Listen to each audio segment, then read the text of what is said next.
Iran America जंग ज़मीन से निकलकर खलाओं में चली गई। रशिया और चाइना के सैटेलाइट्स ईरान की मदद को आ गए। ये सैटेलाइट्स किस तरह ईरान की मदद कर रहे हैं, आमिर रज़ा से बात करते हैं। आमिर भाई, मैंने बता तो दिया अपने नाज़रीन को कि अब ये जंग जो है वो ज़मीन से निकलकर खलाओं में चली गई है। कैसे चली गई, सैटेलाइट्स कैसे मदद को आ गई, ये हमारे नाज़रीन को बताइए। अच्छा, ये मदद को आएंगे या नहीं आएंगे, हम तो सैटेलाइट तक नहीं जाएंगे, लेकिन सैटेलाइट तक जो जा सकते हैं उन्होंने जाकर ये बताया कि भाई ईरान इस वक्त तनहा नहीं है। चीन और रशिया जो है वो अमेरिका के ख़िलाफ़ उसके सैटेलाइट्स जो हैं काम कर रहे हैं।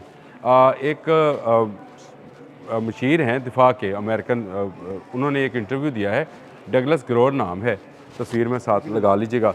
डगलस ग्रोर ने ये बात कही है, उन्होंने कहा कि ईरान जो कार्रवाइयाँ कर रहा है वो इंतहाई इंटेलिजेंस बेस्ड कार्रवाइयाँ हैं, यानी वो ताक कर ऐसी जगहों पर निशाने लगा रहा है जो CIA हेडकोार्टर्स थे, वो चाहे रियाज में है, चाहे दुबई में है, चाहे इसराइल में है। वो उसकी निशानदहियाँ ऐसी हैं जो कि ईरान की इंटेलिजेंस के बस की बात नहीं है। तो इसका मतलब ये है कि चीन और रूस बैक एंड पे अपने सैटेलाइट्स के ज़रिए ईरान को तमाम निशानदहियाँ कर रहे हैं, जिससे अमेरिकी फौजी जो है मालूमात दे रहे हैं और ये भी बता रहे हैं कि कहाँ कहाँ क्या हो रहा है। और ये मालूमात की बेस पर जो हैं ड्रोन्स और मिसाइल जो हैं भेजे जा रहे हैं। और ये बड़ी अजीब सी बात लगती है, लेकिन अमेरिका के इंटरसेप्टर्स आहिस्ता आहिस्ता नाकाम होते चले जा रहे हैं। यानी इस वक्त उसके 7 के करीब तो 5 ममालिक में रडार उसके तबाह हो चुके हैं। यही वजह है कि आप इस वक्त अगर स्टोरीज़ देखें, अल जज़ीरा में उसकी वीडियोज़ मौजूद हैं कि वो दिखाता है कि ईरानी ड्रोन्स आते हैं और बिल्डिंग से टकरा जाते हैं, उनको रोकने वाला कोई नहीं। हालांकि अमेरिका का दावा था कि उसने दुबई और रियाज को जो है महफूज शहर बनाया हुआ है और वहाँ पर आपको कोई मिसाइल भी टच नहीं कर सकता। दुबई और रियाज को तो अंदाज़ा हो गया ना कि भाई वो कोई बिल्कुल महफूज नहीं है। सिर्फ दुबई और रियाज को नहीं हुआ ना, ये है जो सैटेलाइट इमेजेस हैं उससे तो नज़र आता है कि अल अदीद एयरपोर्ट जो एयरबेस है जो कि कतर में है वो गई। कुवैत के मतलब मैंने पहले आपको बताया था, उसकी भी सैटेलाइट तस्वीरें आई थी। फिर उसके बाद बहरीन में जो कमांड एंड कंट्रोल सेंटर था वो गया। इनका दुबई में जो है इनका रडार सिस्टम था वो तबाह हो गया। अब ये कोई बैलिस्टिक मिसाइल नहीं है, ये तकरीबन 1.5 आवाज़ से 1 या 1.5 गुना रफ्तार से चलने वाले ड्रोन्स हैं, जो कि शायद 136 की बात कर रहा हूँ। वो आते हैं और बिल्डिंग से टकरा जाते हैं, नज़र आ रहे हैं, कैमराज में आ रहे हैं, और वो आकर टकरा जाते हैं और उनको रोकने वाला कोई नहीं है।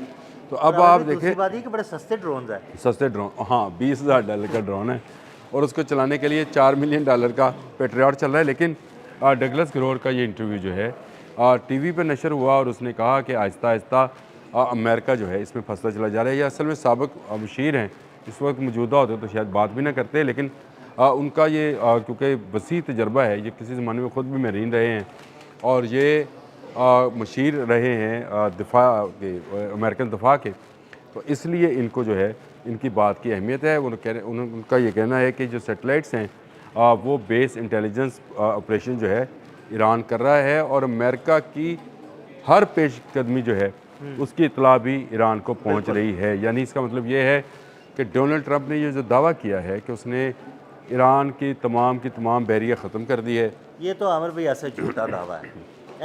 उसने दावा है, उसने ये भी कहा कि जी तमाम उसकी ड्रोन टेक्नोलॉजी ख़त्म हो गई और उसके बैलिस्टिक मिसाइल प्रोग्राम्स जो हैं उनको तबाह बर्बाद कर दिए। डोनाल्ड ट्रंप ने कहा है, बयानात बड़े बड़े हैं उसके।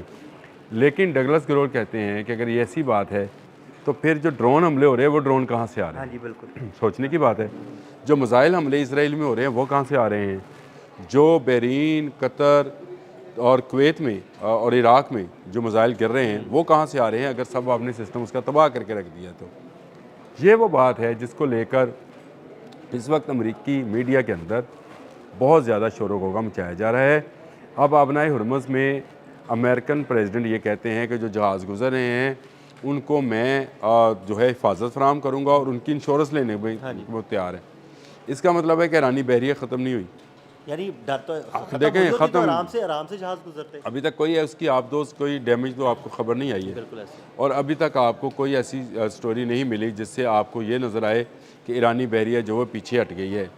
इस वक्त भी हमारे पास अगर 2 जहाज़ अगर के आग लगने की और लोगों के मरने की खबर थी तो वो अमेरिकन थे। एक आपको याद है पुलाव वाला, और दूसरा जो मैंने कल एक किया था 138 मीटर लंबा जो जहाज़ था। तो इसका मतलब यह है कि ईरानी बहरिया वेरी मच इन जो है उसको कहा जाए आबना हुरमज़ और खलीज फारस में उनका इस वक्त राज है। और अमेरिका अभी तक ना आबना हुरमज़ में ईरानी बॉर्डर के अंदर गया है और ना वो खलीज फारस में उसके अंदर गया है। अगर ईरानी बहरिया ख़त्म हुई होती तो उसका बहरी बेड़ा आगे की तरफ बढ़ा था। हाँ, लाज़मी बात है, वो इससे उससे डर रहा है तो वो पीछे बैठा है ना। और आगे आने वाले जितने जहाज़ हैं जो कि तेल बरदार जहाज़ हैं वो जो हैं वो जा नहीं रहे हैं। देखिए, आज मैं अभी एक स्टोरी पढ़ रहा था, तो उसमें रॉयटर्स की स्टोरी है। उसके अंदर ये था कि आहिस्ता आहिस्ता अमेरिका में तेल की कीमतें बढ़ेंगी जी बिल्कुल। और जो प्रेशर है वो डोनाल्ड ट्रंप पर आता चला जाएगा, जिसका जिक्र आपने अभी किया कि 20,000 का ड्रोन गिराने के लिए 4 मिलियन का पेट्रियट चलाया जा रहा है। तो इससे तो इनकी जो पेट्रियट बैटरीज़ हैं उन पर भी दबाव बढ़ रहा है और यही दबाव का नतीजा है कि कुवैत में जो पेट्रियट चल गए हाँ जी। और 3 जहाज़ गिरा दिए। अब मुझे बताएं, बिलियंस ऑफ डॉलर्स, आज 28 को शुरू होने वाली जंग आज 4 मार्च है, तो आप मुझे बताएं कि कितना बड़ा नुकसान जो है इस वक्त तक ईरान अपनी जानें देकर अमेरिका को पहुंचा चुके हैं। यानी बिलियंस ऑफ डॉलर्स जो हैं उसका नुकसान जो है अमेरिका अब तक इस जंग में कर चुका है। और जैसे जैसे जंग में, मैंने कल ये बात कही थी, जैसे जैसे दिन बढ़ते चले जाएंगे वैसे वैसे अमेरिका पर प्रेशर और डोनाल्ड ट्रंप की सियासत जो है वो उसको ताबूत में बंद किया जाता रहेगा। ये बड़ी मैं समझता हूँ कि ईरान की बड़ी कामयाबी है। और ये अगर रूस और चीन जो है वो उसके सैटेलाइट्स जो हैं काम कर रहे हैं, जो कि डगलस ग्रोवर का दावा है, और वो दावा अपने तौर पर नहीं कर रहे, अपनी इन्फॉर्मेशन के बेस पर कर रहे हैं और दूसरा अपने तजर्बे के बेस पर। सोचने की बात है कि कैसे पता है कि फ़लाँ बिल्डिंग के 10वें माले के ऊपर जो है CIA का ऑफिस है, और उस बिल्डिंग में उसी मंजिल को जो है ना निशाना बनाया गया। ताक कर जहाँ जहाँ जिस होटल को निशाना बनाया गया है, दिलचस्प बात यह है वो तमाम के तमाम होटल्स भी अमेरिकन ओन्ड हैं और अमेरिका उसको चलाता था और अमेरिका के लोग ही वहाँ पे ठहरते थे। वो सारे वही हैं जो पूरे मिडल ईस्ट के अंदर जासूसी का निज़ाम था, जो जासूसी का नेटवर्क था वो चला रहे थे, मुसाद के लिए काम कर रहे थे। उन लोगों को ताक कर अगर निशाना बनाया है तो ईरान की इंटेलिजेंस से ज़्यादा मुझे इस बात का, डगलस ग्रोवर की इस बात का यकीन है कि ये तमाम मामला जो है चीन और रूस ने अपने हाथ में लिए हुए हैं। और ईरान को जो डाटा फराहम किया जा रहा है, सारा डेटा जो है ना जो डाटा फराहम, जो किया देखें, पहली बात तो यह है कि रूस बराह रास्त इस जंग में नहीं आएगा, आएगा तो फिर एटमी जंग है। हाँ जी बिल्कुल। फिर तीसरी जंग ये तो उसने कल कह भी दिया, रशिया की तरफ से एक बयान भी आया कि ये तीसरी आलमी जंग होने जा रही है। हाँ जी, दतीरी बस्तोनोव का बयान आया था, उसने कहा फिर एटमी जंग होगी और फिर पता चलेगा कि हिरोशिमा नागासाकी में खिलौने चले थे। ये इतनी बड़ी जंग होगी। आगे यूक्रेन और रशिया की वॉर है तो अमेरिका उसमें बराह रास्त अभी तक नहीं आया। इसकी बड़ी वजह वही एटमी हथियार ही हैं। और अब भी जो देखें, अगर चीन और रशिया बराह रास्त नहीं आए, हम भी ये बात कह रहे थे, बोल रहे थे कि ये दोनों मुल्क अगर इत्तेहादी हैं, 90% तेल जो बीजिंग ले रहा है तेहरान से, उसका कुछ तो बदल दे, तो इसका मतलब ये है कि ये सैटेलाइट्स जो हैं ये पूरी मालूमात फराहम कर रहे हैं। और वो जो रजीम चेंज करने के लिए अमेरिका आया था, वो जो बैलिस्टिक मिसाइल प्रोग्राम ख़त्म करने के लिए और जो एटमी रिएक्टर्स बंद करने के लिए आया था, उसमें से कोई एक चीज़ भी ईरान अभी तक तस्लीम नहीं किया है।